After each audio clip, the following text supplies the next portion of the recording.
Hello homies, welcome back to my channel. ఇవాళటి video ఏంటి అని అంటే, మేమైతే బుగ్గరామలింగేశ్వర స్వామి టెంపుల్కి అయితే వెళ్తున్నాము.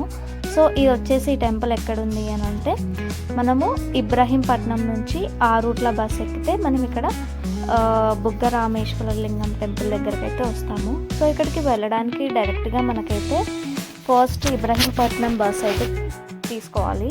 సో బస్ ఎక్కేసి ఇబ్రహీంపట్నంలో దిగాక మనకి అక్కడ ఆ రూట్ల బస్సెస్ అనేవి దొరుకుతాయి అన్నమాట.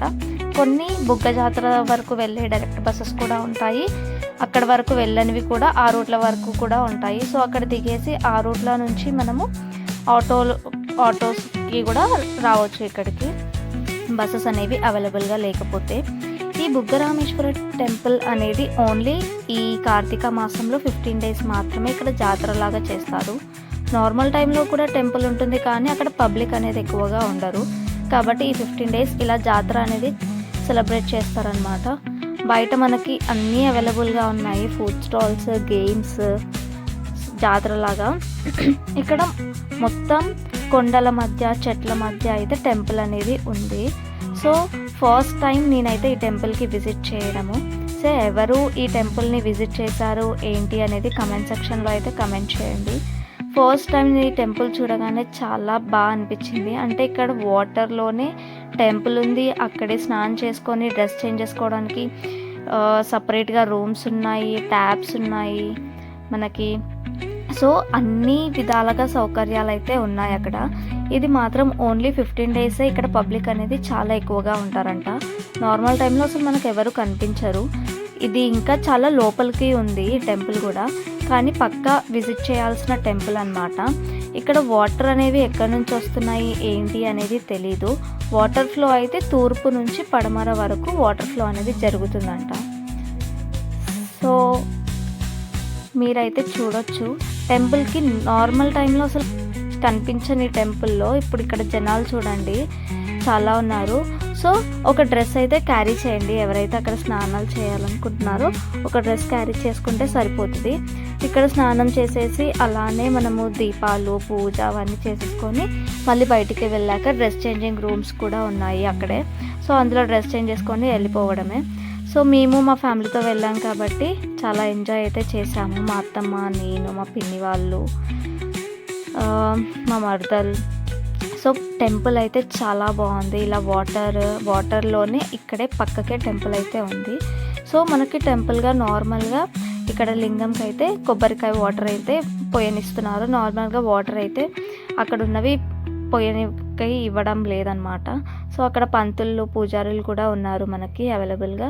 సో వాళ్ళే అక్కడ పూజ చేయించి బొట్లు అవన్నీ పెట్టేస్తున్నారు. సో మనం చుట్లు కూడా వేయాలి అని అనుకుంటే ఇక్కడ ప్రదక్షిణాలు కూడా మనము వాటర్లోనే వేసుకోవాలి. ఎందుకంటే వేరే వాటర్లోనే దేవుడు ఉంది కాబట్టి ప్రదక్షిణాలు కూడా వాటర్ చుట్టే దేవుడి చుట్టూ వాటర్లోనే వేయాలి. ఇక్కడ వచ్చేసి మళ్ళీ కొంచెం ముందుకు వెళ్తే పైన ఇంకొక లింగం నంది ఉందన్నమాట. ఇక్కడ చాలా లింగాలు ఉన్నాయి. ఇంకొంచెం పైనకి వెళ్ళాక మనకి పైన సత్యనారాయణ కథ చేసుకోవడానికి ప్లేస్ కూడా ఉంది.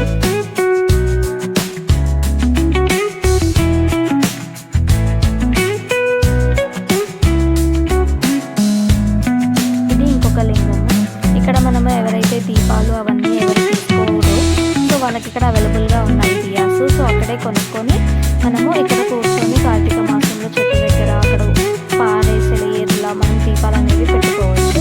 ఇక్కడ ఇంకొక లింగము ఎవరైతే పాలు అవి పోయాలి అని అనుకుంటున్నారో ఇక్కడ మనము పోసుకోవచ్చు. సో పాల ప్యాకెట్లు, మనకి అభిషేకంకి కావాల్సిన పదార్థాలు, దీపాలు ఇవన్నీ ఎవరు ఏం తెచ్చుకోకపోయినా అక్కడ మనకు అవైలబుల్గా ఉన్నాయి. సో షాప్స్లో మనం తీసుకొని ఇక్కడైతే మనం పెట్టుకోవచ్చు. సో మేమైతే నార్మల్గా ఏ టెంపుల్కి వెళ్ళినా ఇంటి నుంచి అన్ని తీసుకొని వెళ్తాం కాబట్టి ఇక్కడ కూడా తీసుకొని వెళ్ళిపోయి అక్కడ ఎక్కడైతే దీపాలు పెట్టుకోవాలో అక్కడ క్లీన్ చేసేసుకొని దీపాలు అయితే మేము పెట్టేసుకున్నాము. మేమైతే టెంపుల్స్కి ఈ కార్తీక మాసంలో వెళ్ళామన్నమాట. ఇప్పుడు ఓపెన్ ఉంటుందని చెప్పి తెలిసిన తర్వాత ఎలా వెళ్ళాలి ఏంటి అని కనుక్కొని మేమైతే వెళ్ళాము. సో మాకు కొంచెం లాంగ్ డిస్టెన్సే పట్టింది వెళ్ళడానికి, 2.5 hours అయితే పట్టింది. ఎందుకంటే ఫస్ట్ బస్ తీసుకొని ఇబ్రహీంపట్నం వరకు మళ్ళీ అక్కడ దిగి ఆ రూట్లో బస్ ఎక్కి ఆ రూట్లో విలేజ్లో దిగి అక్కడ నుంచి ఆటో తీసుకొని టెంపుల్కి వెళ్ళామన్నమాట.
అక్కడ వాటర్ అనేవి ఎంత క్లీన్ అండ్ నీట్గా ఉన్నాయంటే అసలు వాటర్ అనేది ఎక్కడ నుంచి వస్తున్నాయి ఏంటి అనేది అర్థం అవ్వట్లేదు.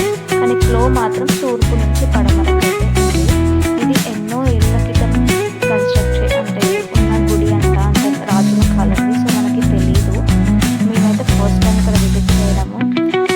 సో వాళ్ళకి అడిగితే అయితే తెలీదు వాటర్ ఎక్కడి నుంచి వస్తాయని. కానీ ఈ 15 days మాత్రమే ఈ వాటర్ ఫ్లో అనేది చాలా ఎక్కువగా ఉంటుందంట. ఇక్కడ పైన కూడా మనకి అక్కడ కింద ప్లేస్ అవైలబుల్గా లేకపోతే పైన కూడా మనం దీపాలు పెట్టుకోవడానికి స్పేస్ అయితే ఉంది. తులసి చెట్టు కూడా ఉంది. సో అక్కడ మనము దీపాలు ఎవరైతే పెట్టుకోవాలి అనుకుంటారో మనం ఇక్కడ పెట్టుకోవచ్చు దీపాలని. ఇది మొత్తం పైనుంచి వ్యూ అయితే చాలా బాగుంది అసలు. అక్కడ వాటర్లో కూడా మనకి స్నానం చేయడానికి ఇలా పైప్స్ పెట్టేసి అక్కడ షవర్ లాగా అందులో నుంచి వాటర్ వచ్చేలా కూడా కన్స్ట్రక్ట్ చేసి పెట్టారు. సో గుడిని అయితే ఇంకా డెవలప్మెంట్ చేస్తున్నారు అక్కడ.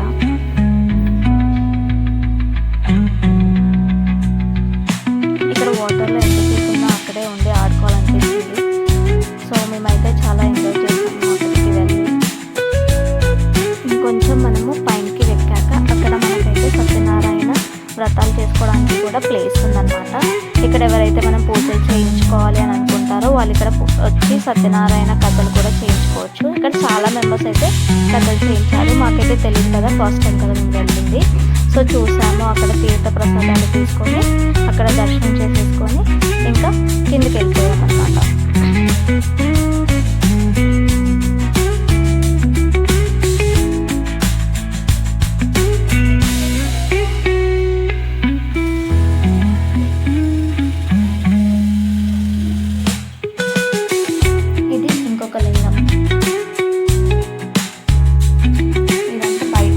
బయట కూడా ఒక లింగం ఉంది.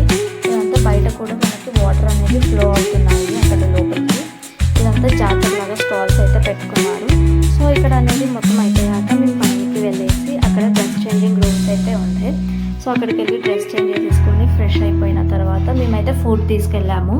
ఆ ఫుడ్ని ఓపెన్ చేసేసి అక్కడ తినేసాం అనమాట. ఎందుకంటే లేట్ అయిపోతుంది అనుకొని, చాలా దూరం ఉంది కదా అలా అని చెప్పి తినడానికి కూడా తీసుకెళ్ళాము. కొంచెం కిందికి దిగి మనం బయటికి వస్తుంటే మనకి రైట్ సైడ్లో ఇంకో టెంపుల్ అయితే ఉంది. పైకి వెళ్ళాక అక్కడ గణపతి టెంపుల్ అవన్నీ ఉన్నాయి. మొత్తం చెట్లలో ఇందులోనే ఉందన్నమాట గుడి అయితే.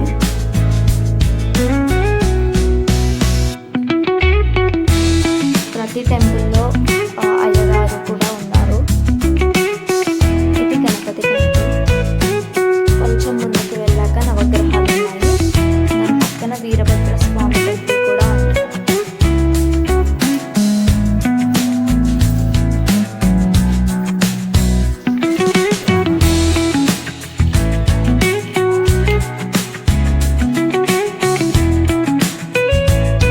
ఇది వచ్చేసి వీరభద్ర స్వామి టెంపుల్ అన్నమాట.